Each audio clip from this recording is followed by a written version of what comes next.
Morning mga idol. Mga idol, good morning.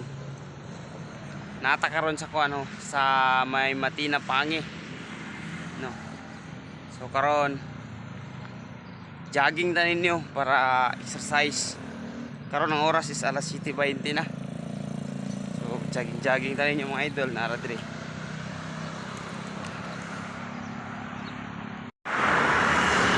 Malapit na tayo mga idol. Nandito tayo ngayon sa sa may diversion road. Dito tayo dumaan para medyo mabilis, saka hindi masyado mainit. Kaya samahan niyo ako. Yung tingnan niyo mga ka-idol, oh. Diba napakalinis ng kalsada ng Davao.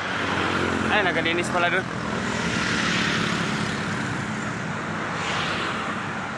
Kaya nga malinis ang Davao.